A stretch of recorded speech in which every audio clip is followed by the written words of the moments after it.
What's up, people? Today I am finally going to get into my Blade Runner 2049 review coming up for you guys next.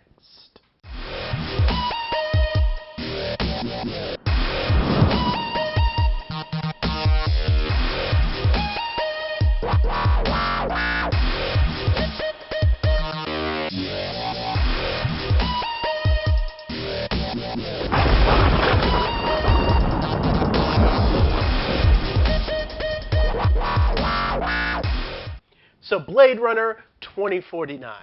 This is a movie that I was deathly afraid of. You know, when you have a movie that is so precious to so many people and is loved by me, you know, I love Blade Runner, and I just feel like to make a sequel to a movie like that is almost a fool's errand. You know what I'm saying? You are almost certain to mess this up. But hey, this is Hollywood, so we have to sequelize everything, and there has to be a sequel to Blade Runner. And if you are going to do a sequel to Blade Runner, why not get a very inventive director that looks at things through a different angle? And why not go with a new director that really has a lot of vision? And that is why Warner Brothers has gone with Denis Villeneuve here, and you know what? This guy actually has a vision. And this isn't just a retread of the original Blade Runner. Guys, this is something very different, and this is something that actually feels warranted.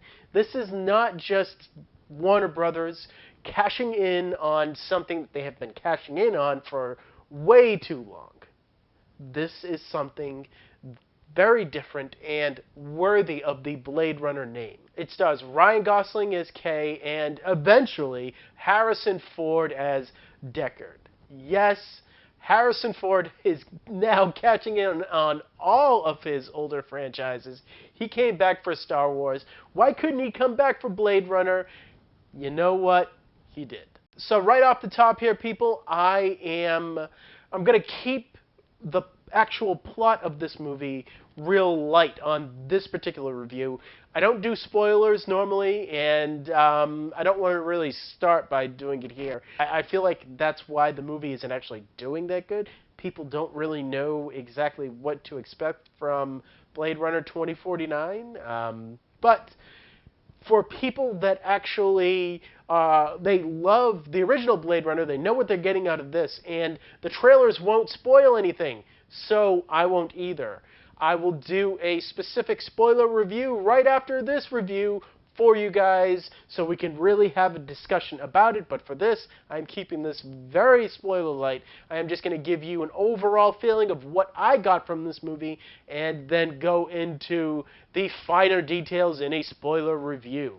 So K is a new Blade Runner for the new age, and the line between replicants and humans are even more blurred here. It is almost impossible to tell a replicant from an actual human, and from the very beginning with K, you can see that he is absolutely one of the best, like Deckard was, and from that opening scene of the movie between Deckard and Dave Bautista's character, you are going to definitely get the sense of what this movie is actually going to change. I am not going to go into spoilers for what happens in that very first scene, because there are actually spoilers in the first scene of the actual movie. You get a lot of information, and I won't spoil it for anybody because there is something really big there.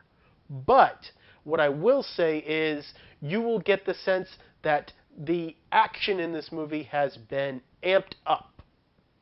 There is an action scene between the two, and they get the crap beat out of them, and it's exciting, and it's enthralling, and it's very different than the original Blade Runner.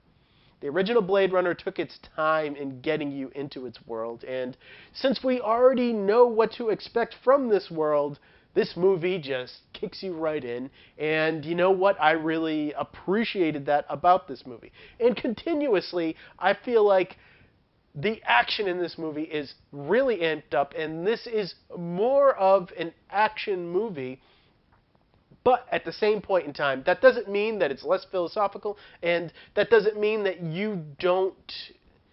It doesn't require you to think any less than the original does, because trust me, this movie wants you to think about it. And I feel like that is a big reason why it's so long, because of the fact that it wants to be a modern-day action movie, and it wants to be that thinking man's movie that Blade Runner was. And it knows that, you know what, if we're going to be both of these things, we need a very long runtime. So this movie is actually almost 3 hours long. And prepare yourself for it, folks, because for some people, they have said that they actually feel this runtime. For me, I felt it, but you know what? I was entertained the entire damn time. Because this is a movie that merges the older cinema, like Blade Runner was, and the more thought-provoking cinema, and the new action-packed, action extravaganza cinema. This is a perfect merging of those two worlds. And they are pretty equally balanced, to be honest with you. And unlike the original Blade Runner, I feel like they took a cue from people that felt the same way about Blade Runner like I did, where Deckard, he was just a very cold character, and you just don't know anything about him. You learn a lot about Kay here. You learn significant things that are spoilers about Kay, and it's really fascinating to think about, even though, for me, in the end, I feel like it didn't amount to that much. And I'll talk about it in my spoiler review, but there is a definite shift in the movie that happens towards the end that I feel like undercuts Kay's character arc. But you could make a case that that is the exact point of his arc. And that is definitely something that I'll have to go into in that spoiler review for you guys. So Jared Leto plays Niander Wallace, and much like his Suicide Squad role, he is very much to the side of the movie, and I feel bad for the guy because he just can't catch a break, and he can't even get a role that really features him in a good way. But you know what? He is interesting here, and he took over the company that makes the replicants, but he has also created a new replicant, and that new replicant, it obeys its owner a lot more, and it's less rebelling. And as a matter of fact, it actually can't rebel against its owner like Roy, and you know, Roy was a very rebellious replicant. There are actually no older replicants around because of that 4-year lifespan. You know, in that first film, those replicants who were the Nexus 6s, they only had a 4-year lifespan. So these are actually the Nexus 8s, and they have an unlimited lifespan. They don't have limits on their life, which makes it even harder to know who is a replicant and who is an actual person. And I feel like that line definitely gets blurred in this movie, and it definitely gets played with a lot. And I'll go into that with spoilers, but really, I feel like that's one of the more interesting questions that I had during the film itself. And just to get to the real reason why people have been praising this movie, and that is the visuals. Because every single frame of this movie looks gorgeous.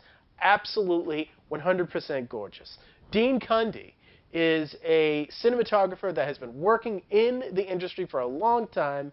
He did Skyfall, and he also worked with Denis Villeneuve on Sicario. And Sicario was beautiful.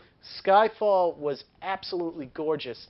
But this is just on a level like you've never seen Dean Cundey before. You know, Think of Skyfall and Sicario as him just playing one instrument and playing it well. Blade Runner 2049 is an entire orchestra of instruments being played just as well. This is truly incredible, and really, it is the most beautiful movie that I have seen in the last couple of years.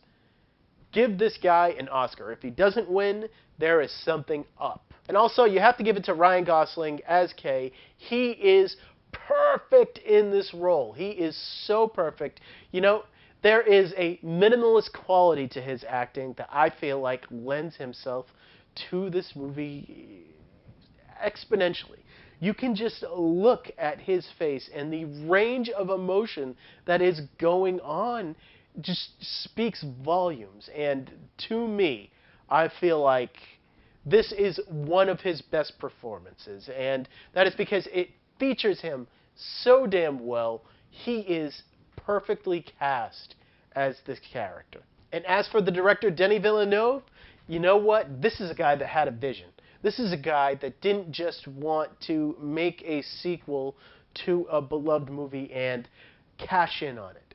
He had a serious idea of what to do here, and there are certain places where this movie goes that I did not expect, and I just have to praise him for actually piecing this very large puzzle together, because it is truly great. So guys, in the end, I truly did like Blade Runner 2049. I don't think I like it as much as the original Blade Runner. I feel like there are problems with the ending, and I feel like characters definitely get lost in the shuffle of what the plot wants them to do. But at the same point in time, you could definitely make a case that that is their arc in the overall story.